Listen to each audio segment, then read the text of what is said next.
ladies and gentlemen, and welcome to your daily crypto update brought to you by your two crazy guys from this one crazy world, Stacey and Chris, where we will give you, the uninitiated baby boomers, Gen X and Y, and really anyone else out there, your daily update on all the happenings in the crypto world. So sit back and listen and have some fun while we start our day with you. And thanks for joining. Good morning, Mr. Bosa. That was almost sounding very professional there, Mr. Deal. Thank you. I actually remember to put in the two crazy guys in one crazy world bit because, we should do that. Look, why not? Absolutely. At least if people are tuning in for the first time, then it's good for them to know what the hell we're on about. Yes. Well, one would imagine so. Well, yes. Not that we ever know.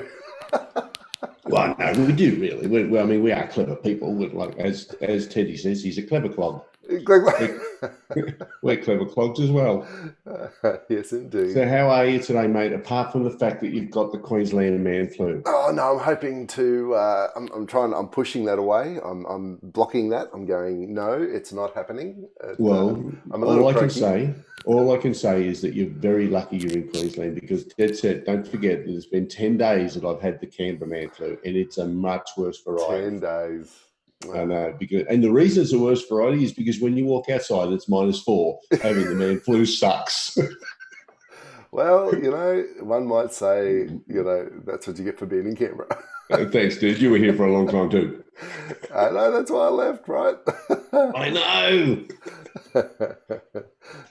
All right. So how are we going in our crazy crypto world today? All right. Well, let me transition over here.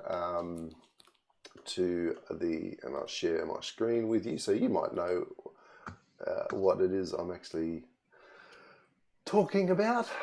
So, there you go. I've even learned how to maximize my screen so that everyone out there in Facebook land gets the full value. Well, look at that, mate. That's a genius on my bum, mate.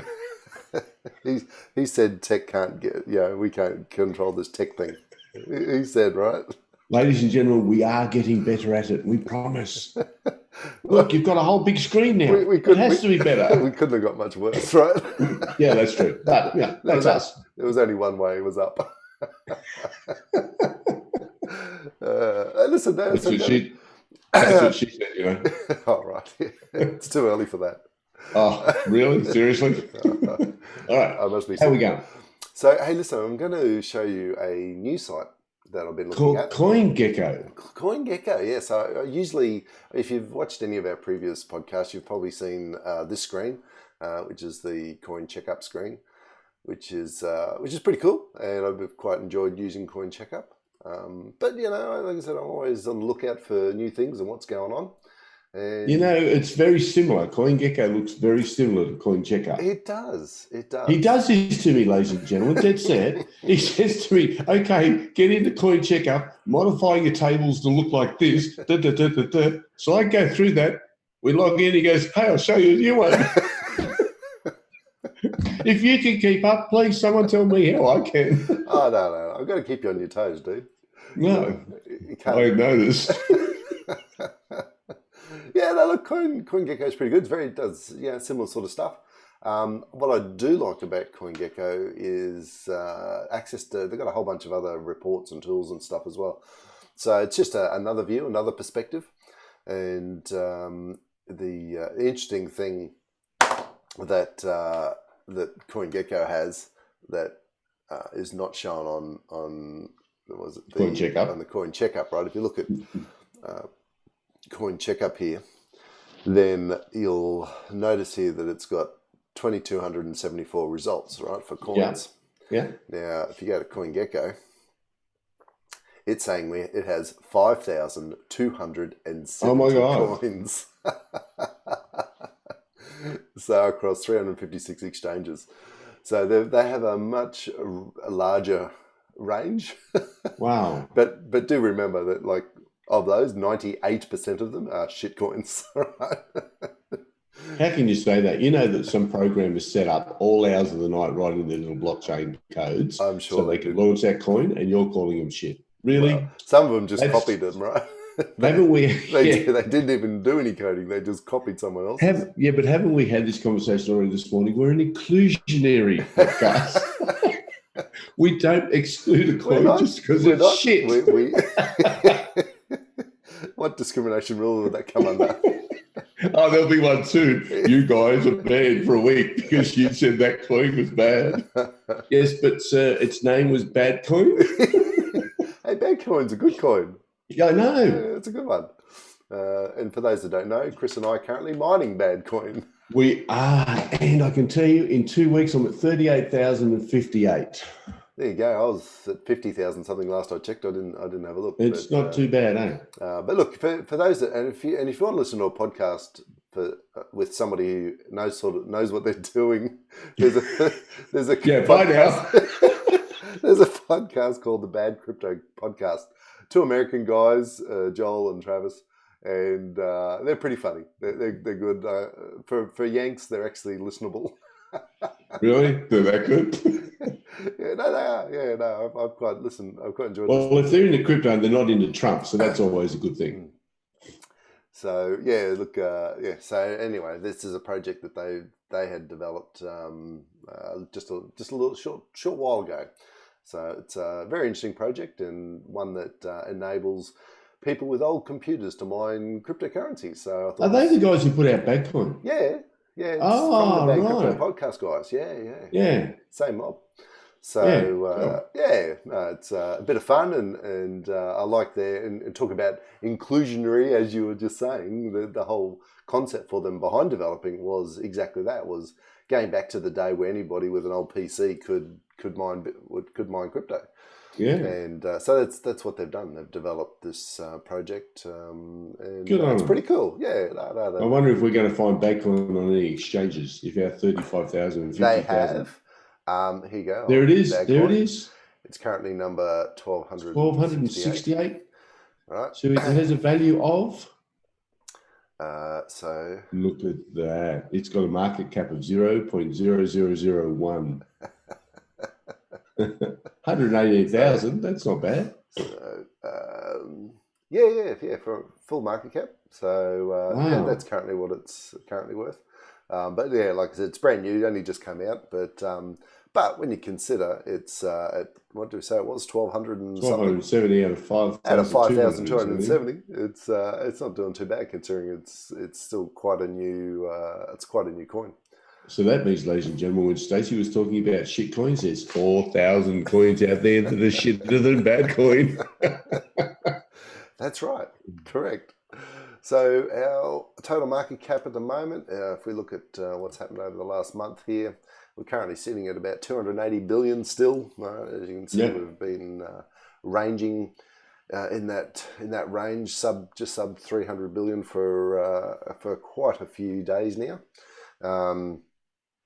In fact, it's almost a month. Because you go back, it's we were last at 300,000. We're over that early July, so 14th of July rings a bell. 311, 14th of July, 312, and then it dropped below. So yes, so hopefully we'll turn a corner there, but I don't know, the way things are looking, it could go either way. Yeah, I was wondering actually. I thought maybe that based on how the market's gone the last couple of days, as you can see from your little bar chart there, that it could actually slide further south.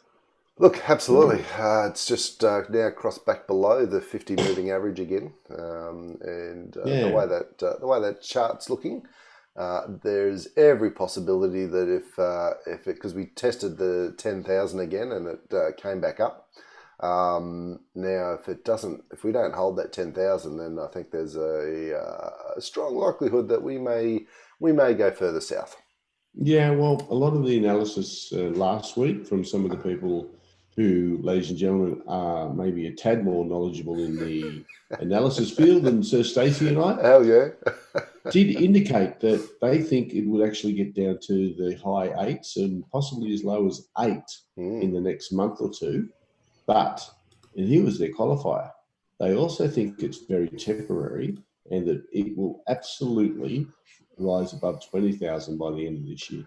Yeah, and that's I agree. That's certainly a lot of what I've been reading and seeing of late. Then there's a a very bullish outlook, and Yeah. most of the analysts are saying this is quite a typical pullback Yeah. after such a quick run up in June. April, June, and this is quite healthy, and we expect that it will then turn around and launch itself upwards very soon. Yeah. So it'll be interesting to see what happens. Do you know one of the interesting things I can see on that page that you've got up there now? What's that? Is that by volume, Tether outdid Bitcoin last night, on last 24 Oh hours. yeah, that's not that unusual. Because especially when the market's going down, because they use the Tether because it's stable coin, so it's pegged to the US dollar. So if you're trading Bitcoin, right, and you're expecting the price of Bitcoin to go down, you sell your Bitcoin for Tether, so you stay on the exchange. You know, you're still in digital assets, but you've just transferred from Bitcoin to Tether, waiting for the price to drop, and then you buy back into Bitcoin when it's lower. So the usual, the whole mantra for traders is buy low, sell high, buy low, right? Yeah. So they use Tether as that intermediary step to hold their assets while they're doing that. Yeah, and that was the whole purpose why Tether was built. Tether's never going to go far below. I saw it was at 99 yesterday, but yeah, look, it'll only vary from the $1 if there's a real high volume run, right? Either up or down on Bitcoin. If people are trying to run to Bitcoin, run to Tether or run away from Tether, then you'll see that slight fluctuation from the dollar. But for the most part, it sits pretty close to the dollar. So not too bad at all. So we'll see Litecoin's dropped below the 100 as well. Yeah, Litecoin's been below, has been below 100 for a week or so. It's still at 93. I look at the last 24 hours. In fact, if we go back 7 days, let's have a look. So it touched over the 100 twice in the last week, but it hasn't stuck. Yeah. So it's still floating under the 100. So we shall see. I still expect that with the halvening event for Litecoin coming up, that I still expect Litecoin to run on further. So it may even lead the way, where traditionally Bitcoin will lead the bull run, as it has done at the beginning of this year. My internet connection is unstable. There you go. Yeah, I just got the same message. Well, actually, I got your message. But yeah, look, because of the halvening event, it's quite feasible that the Litecoin price could in fact run ahead of Bitcoin. But we'll see. We'll see. Who knows? One of those things. But yeah, CoinGecko, it's a cool little site, and it's got lots of really cool information in there. And so I'm just checking that one out to see what it's like. So hey, yeah, well, it looks pretty good. Well, on to some crazy news, my friend. And this one caught my eye. Daimler's producing a crypto hardware wallet for the automotive industry. Good grief. I know. So, I mean, and this is the thing that cracks me up. It's like people that think that cryptocurrencies are a no future game. It's like every day some big company is investing something in cryptocurrencies, right? Yeah, but a hardware wallet for automobiles, it says, right? So what? So they're going to have an inbuilt wallet in a car. So when you steal the car, you get their Bitcoin.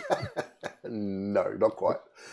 But the long-term outlook is to provide solutions for and it says here, I think second paragraph, Alliance looks to provide solutions for self-driving vehicles and car-sharing platforms, relay traffic patterns in real time. Oh, isn't that a great idea? Yeah. Transfer accident information to proper authorities and insurance providers. All right, isn't that imagine being able to pull in to a service station and you fill up and it just does an automatic exchange of your cryptocurrency to pay for your juice and you drive away. You drive away. Done. Yep. Absolutely. The car sharing platform. So there's a lot of concepts now where Uber. Ubers will disappear, right? Unless they won't. But they would have. What they're moving into now is buying self-driving cars, so that you pick up you'd pick up your phone and you'd order your Uber on your phone, and it will literally just show up at your location, no driver, and you would get in. You've obviously put in your destination, and away you go, and you'd pay for that via cryptocurrencies, right? Wow. But even for people who own a car, like if you own a car, and if it's a self-driving car, you would go to work. So generally, for the whole day, your car would just sit in the car park and do nothing, right? Yeah. What you could do is you could go to work, drop it off, but then it becomes part of the ride-sharing ecosystem. Mm-hmm. Somebody then could order a ride from your car. Your car can go off and earn money while you're at work. Right? Someone else orders it shows up, and like for example here, the hardware wallet is kept in the car. The money is transferred to the wallet in the car. The person gets their ride, and away they go. Yeah. So this is all a future that we're looking at. That is I think that is an absolutely brilliant example of someone thinking outside the box and on how cryptocurrency can be used. Because can you imagine that? I know I'm saying Uber, but that with Uber, right? Because right now you pay by your credit card to Uber. The Uber driver turns up, Uber pay them. But imagine if this all becomes seamless through cryptocurrency. Yes, and peer-to-peer, right? So you wouldn't need, that's what I'm saying, you wouldn't need Uber, right? So you could hire out your car, and it's a straight peer-to-peer transaction, and down to the fact that if they needed to, if it's electric recharge or if it's a normal car, get fuel, then because the technology, and I think it says further down, that the wallet syncs a vehicle with its surrounding environment, right? So transactions can be made with any digitally communicative technology, including toll booths, parking spaces, mechanics, etc. So, like you're saying before, you pull up, you get your gas or whatever it is, and it transacts automatically with the wallet in the car. So even if you're a person sharing or paying for that ride, you don't worry about the tolls or the gas or anything like that. That's amazing. Because it's all done automatically within the car. Yeah. Right? So pretty cool stuff. That is amazing. I think that is actually really, really clever. Pretty cool stuff, right? I mean, you look at this sort of stuff, I mean, there's going to be so many industries like this that cryptocurrencies will disrupt because it's enabling this sort of stuff to happen. Right? Yeah, absolutely. And in saying that, the comment that we've often made before was that governments can't stop Bitcoin because you'd have to turn off the internet to stop Bitcoin, right? Yeah. Well, it turns out that not even that will stop it. Right? I like this story. This story is so good. Except for the poor old Venezuelans who suffers yet another massive blackout. Yeah. But they reckon this was caused by an electromagnetic attack. Oh, really? I haven't been able to find any follow-up reports on this. But because you can imagine the conspiracy theorists are out. Absolutely, especially with Venezuela.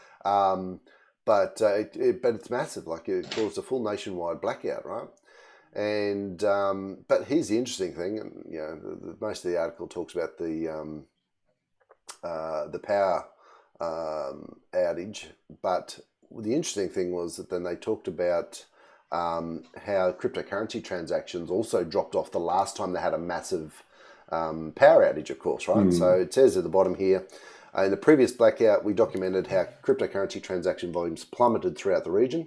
Some residents were prepared for the chaos this time, and they set up local transaction networks via powerful Wi-Fi repeaters powered by generators, right? Isn't that clever? So even though they lost internet, they lost power, they were still able to make cryptocurrency transactions peer-to-peer by setting up their own Wi-Fi networks to enable those transactions. Yeah. So that is awesome, right? And I think I mentioned one of the previous podcasts about the other options that are becoming more available to us rather than the standard internet. And there are low orbit satellite networks being developed as we speak. I think Elon Musk's involved with one. And mesh networks that they've set up and tested to enable transactions. So, we can't even say anymore that, shut off the internet and you'll shut off Bitcoin. Can't even say that anymore, right? So because if you've got a good enough generator, you're not going to shut anything down. Exactly. Yeah. So I thought that's And good on the Venezuelans for showing such inventive approaches and problem solving. And those awesome generators only cost them 16 billion Venezuelan dollars.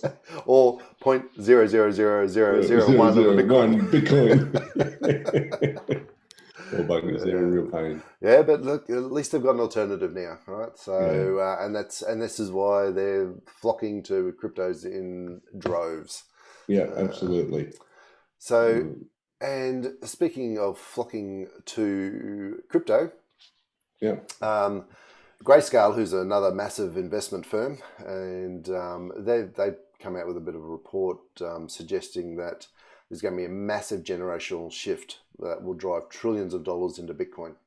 And so this is a traditional investment firm, and Grayscale's been in the news for a good 18 months now, talking about cryptocurrencies and custodial solutions and all the rest of it. And these guys are definitely going full on into it. Right. Interesting, they're sort of talking about the shifting demographics and how it's going to really impact the amount of adoption of Bitcoin, which makes sense, right? And because obviously the younger generations, as they're coming through, they're so used to doing things digitally with their phones and all that sort of stuff that the concept of old fiat dollars is going to be such a foreign concept to them as they grow up, because they just expect everything to happen digitally, right? And so look at that green box, mate, down the bottom there. We'll look back on the launch of Libra as being just as important for crypto assets as the launch of Netscape was for the early days of the internet. Yes, that's a huge statement. It's a big statement. A massive statement. It's a big statement, and as I've said a couple of times, I think it is going to be really important for the crypto industry, for nothing else than the marketing that the industry's going to get out of it, right? It's I think they will absolutely succeed in launching this project. They will find a way, one way or another. They have the resources, they've got the money. They will make it happen. But will it be, the world reserve currency? I don't think so. I think too many people will be worried about the control that Facebook will have and the big players of the game will have over this currency. And they will, of course, have access to all your spending data, right? Everything you purchase with their Libra coin will be trackable for the entire life, right? Oh, they're not doing it for free. Oh, no, they are definitely not. They are definitely not. But it's going to be a great on-ramp for a lot of people, right? We've been saying it every single day, mate. Yeah. We may not agree with the structure of Libra or the fact that it's more linked to fiat than what it should be. Yeah, but for the exposure to cryptocurrency and for bringing people into the crypto world, I don't think there's going to be anything bigger. Yeah, absolutely. The other interesting comment he made here was he said, to the millennial generation, gold is seen as the establishment, and it's the banks, it's old people, right? So Bitcoin is young and innovative, it's a disruptor, and it's an investment in vision and entrepreneurship. So absolutely, I can see this happening. And while us older folk, most of us are a bit more hesitant and cautious when moving into speculative assets, for want of a better word. These young kids aren't. They'll just jump into it, right? And especially if it's digital and it works with their phones and it's an ecosystem that they're going to be very familiar with. They'll just jump onto this in droves, right? Yeah. So it's the guy I had assisting here in some renovations. He's only a young bloke, and he works his ass off. He's a tiler and whatever, and he also runs a dog play business. And he was saying, "Oh yeah, I've got a few Bitcoin and a few this and a few that." He bought them very early when they were very cheap. Yeah. And he doesn't actually follow the price, other than he knows that they've gone up and that he's made a lot of money if he sells them. Yeah. Because he literally bought them when they were, I don't know, $1,000 or whatever. Yeah, so he threw a few $1,000s in and bought a few Bitcoin. He goes, and I bought some Ethereum, bought a bunch of that, and I bought a bunch of XRP. Yeah.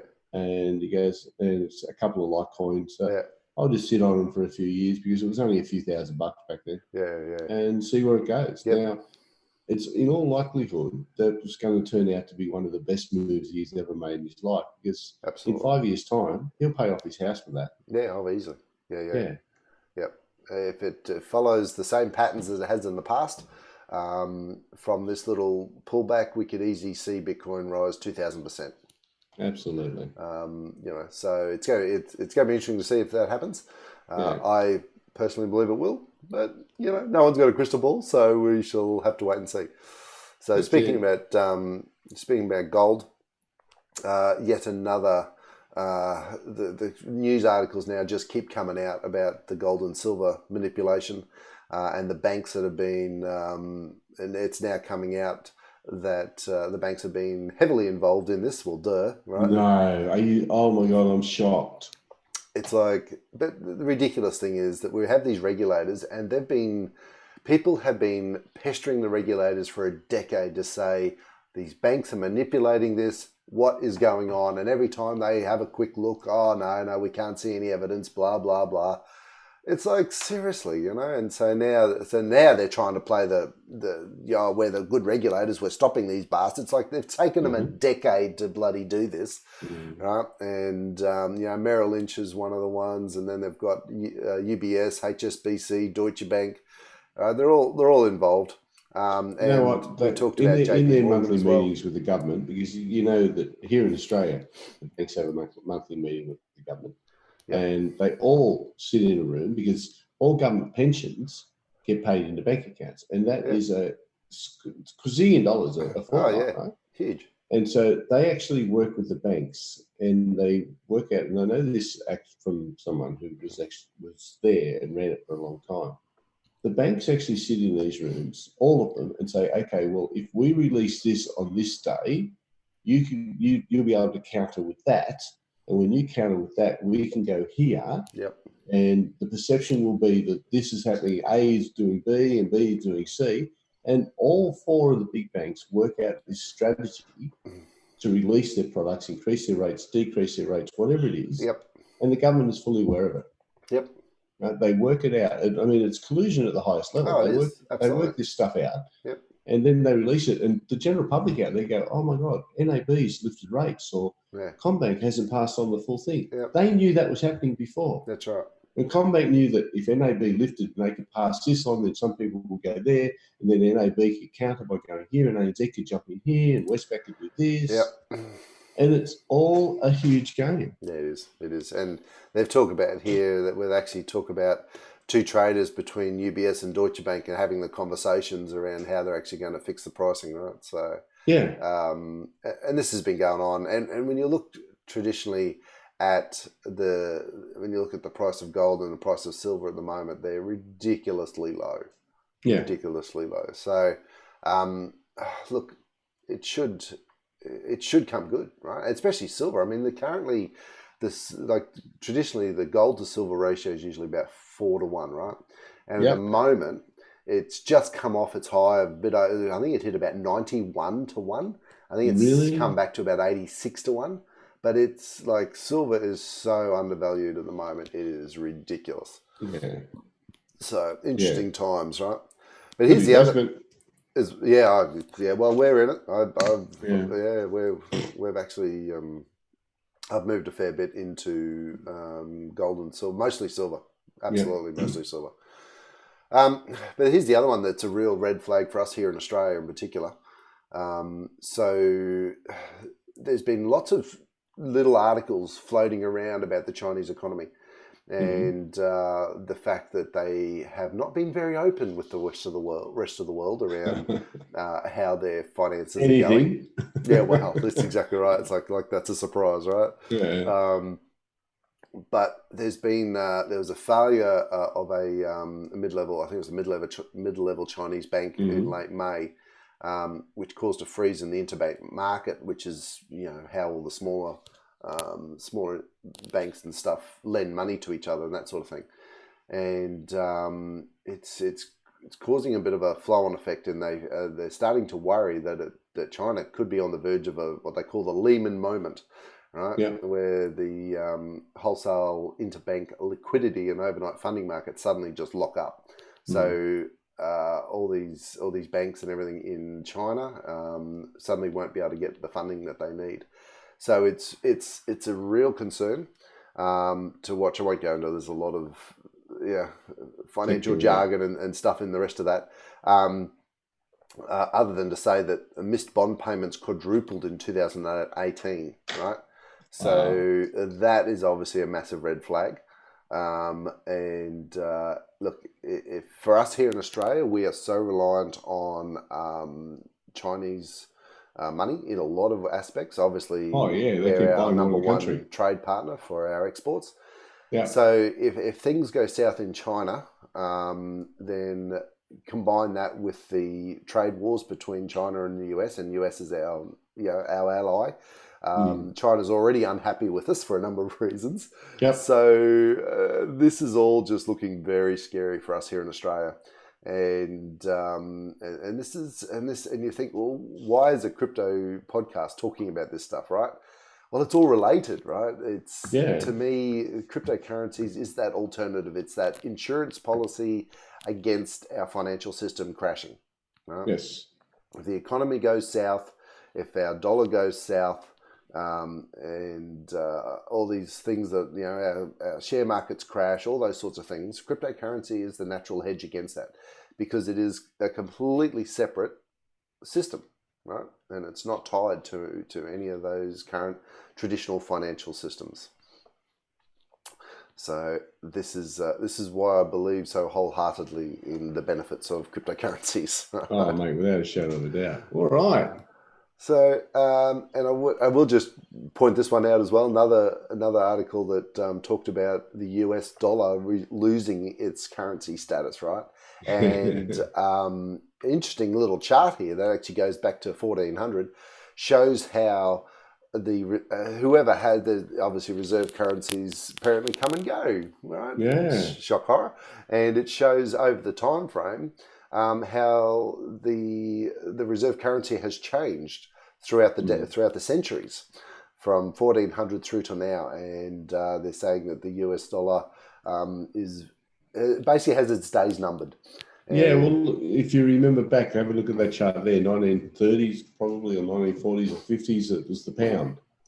Yeah, up until basically up until 1930. The British pound was the currency. Correct. Yep. Everything was against that. Yep. So that's now changed, and look, the way things are going, and primarily they've held on to that through the petrodollar scheme. Yeah. So they've forced all the countries around the world to buy oil through the US dollar, and that's how they've managed to control a lot of countries and control sanctions through that mechanism. But Bitcoin's shaken all that up, because now, through cryptocurrencies, people can purchase things without the US dollar. Yeah. So it's going to be although for a lot of places you still need the US dollar to actually buy crypto. Well, in the US you do, yeah. Yeah. But even here in Australia, I mean, we can buy it through places like CoinSpot and. We've got Australian ones, but if you want a wider variety of cryptos, some of those shit coins, those 5,270 shit coins. But you don't need US dollar to buy those, because once you purchase your, let's say as an Australian, we purchase our Bitcoin, and then you transfer the Bitcoin to an exchange, and you can buy whatever you want with your Bitcoin. Yeah, that's true. That's true. So you absolutely don't need the US dollar. Yeah, that's very true. Yeah. So. All right, Mr. Postal, that was very, very well done today, sir. You did extremely well. Your voice lasted. Everything worked. It did. I'm just waiting for the Facebook stream here to update, so that we know that we've come to the end of our little podcast for the day. And right now it's sitting on one of your last Zero Hedge pages. I can't really tell. I'll just sort of stare over at that for a second. But ladies and gentlemen, this has been two crazy guys in one crazy crypto world, giving you your daily updates. Has indeed. So, there's one little thing coming up there. So, our daily update was brought to you by your two crazy guys in this one crazy world, Stacey and Chris. And hopefully we did give you, the uninitiated bony baby boomers, Gen X and Y out there, some useful crypto and other information. And if you found it useful, people, please give us a like and share it amongst your friends. We want to get the word out there, so you can help us out do that. Absolutely, because it is fun. We like doing this. We like coming to you every single day so that we can bring you a little bit more, give you a little bit more info to bring you along for this crazy crypto ride that we're all on. Because it's like I said, that young fella who did some work for me in my house, in a few years' time, that decision just to put a few $1,000s into cryptocurrency a couple of years ago is probably going to pay off his house. So this is Chris and Stacey, or Stacey and Chris, the two crazy guys in this one crazy crypto world, saying we hope you have a fabulous day, ladies and gentlemen, and we shall chat to you tomorrow. Thanks, folks. Have a crazy all day. See you later. Catch. Bye.